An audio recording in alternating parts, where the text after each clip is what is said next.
2/100നെ 5 കൊണ്ട് ഹരിക്കുമ്പോൾ കിട്ടുന്ന ശിഷ്ടം എത്ര? ഈ ഒരു ക്വസ്റ്റ്യൻ ആണ് നമ്മൾ ഇന്നത്തെ ക്ലാസ്സിൽ ചെയ്യാൻ പോകുന്നത്. 2/2 എന്ന് പറഞ്ഞ ഒരു നമ്പറാണ്. അപ്പോൾ നമ്മൾ ആദ്യം 2ന്റെ സൈക്കിൾസ് എഴുതണം. 2ന്റെ സൈക്കിൾസ് എന്ന് പറയുമ്പോൾ 2/1, 2/2, 2/3, 2/4, 2/5, 2/6 ഇങ്ങനെ എഴുതി പോകുന്നതിനാണ് 2ന്റെ സൈക്കിൾസ് എന്ന് പറയാം. സോ ഇതിന്റെ ആൻസർ നമുക്ക് കണ്ടുപിടിക്കാം. 2/1 എന്ന് പറഞ്ഞാൽ 2 തന്നെ. ഈ കിട്ടിയ ആൻസറിനെ വീണ്ടും 2 കൊണ്ട് ഇൻറ്റു ചെയ്താൽ അടുത്ത ആൻസർ കിട്ടും. 2 × 2 4, 4 × 2 8, 8 × 2 16, 16 × 2 32, 32 × 2 64. സോ ഈ രീതിയിലാണ് എഴുതേണ്ടത്. ശേഷം നമ്മൾ ശിഷ്ടമാണ് നമ്മളോട് ചോദിച്ചത്. സോ ഈ നമ്പേഴ്സിനെയൊക്കെ 5 കൊണ്ട് ഹരിക്കുമ്പോൾ കിട്ടുന്ന ശിഷ്ടമാണ് അടുത്തത് എഴുതി വെക്കാൻ പോകുന്നത്. സോ ശിഷ്ടമാണ് ഇനി നമ്മൾ എഴുതാൻ പോകുന്നത്. സോ 2നെ 5 കൊണ്ട് ഹരിക്കുമ്പോൾ കിട്ടുന്ന ശിഷ്ടം, 2നെ നമുക്ക് 5 കൊണ്ട് ഹരിക്കാൻ പറ്റൂല. സോ 2 തന്നെ ആയിരിക്കും ആൻസർ. 4നും അങ്ങനെ ചെയ്യാൻ പറ്റൂല. സോ 4 ആയിരിക്കും.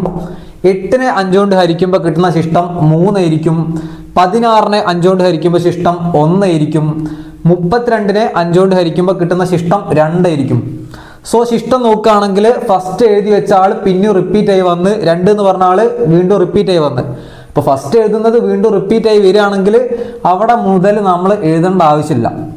സോ ഇതൊക്കെയാണ് നമുക്ക് ആൻസർ ആയിട്ട് വരാൻ സാധ്യതയുള്ളത്. ഒന്നെങ്കിൽ 2 ആയിരിക്കും, അല്ലെങ്കിൽ 4 ആയിരിക്കും, അല്ലെങ്കിൽ 3 ആയിരിക്കും, അല്ലെങ്കിൽ 1 ആയിരിക്കും. ഇതിലേതെങ്കിലും ഒന്നായിരിക്കും ആൻസർ ആയിട്ട് വരാൻ സാധ്യതയുള്ളത്.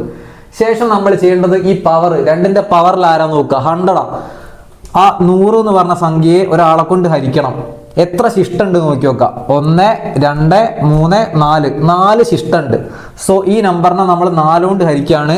ഒരു നമ്പറിനെ 4 കൊണ്ട് ഹരിക്കുകയാണെങ്കിൽ ശിഷ്ടം വരാൻ സാധ്യത ഉള്ളത് 0, 1, 2, 3 ഇതിലേതെങ്കിലും ഒന്നായിരിക്കും ശിഷ്ടം വരിക. അങ്ങനെ 0 ആണ് വരുന്നതെങ്കിൽ ആൻസർ ഇതായിരിക്കും.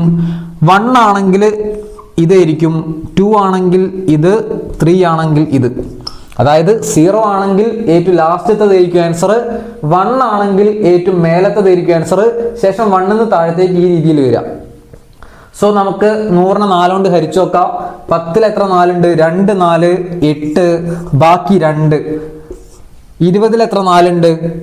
5, 4, 20 തന്നെ. 5, 4, 20, ശിഷ്ടം 0. സോ ശിഷ്ടം 0 ആണ് വരുന്നത്. സോ 0 ആണെങ്കിൽ ആൻസർ എന്തായിരിക്കും? 0ക്ക് കറസ്പോണ്ടിങ് ആയ ഈ നമ്പർ ആയിരിക്കും നമ്മൾ ആൻസർ. എങ്ങാനും ശിഷ്ടം 2 ആണ് കിട്ടുന്നതെങ്കിൽ ആൻസർ ഈ 4 ആയിരിക്കും. സോ 1 ആയിരിക്കും നമ്മൾ ആൻസർ. ഓപ്ഷൻ എ ആയിരിക്കും കറക്റ്റ് ആൻസർ. ഇതേപോലെ നിങ്ങൾ ഈ ഒരു ക്വസ്റ്റ്യൻ ആൻസർ കണ്ടുപിടിച്ച് കമന്റ് ചെയ്യുക.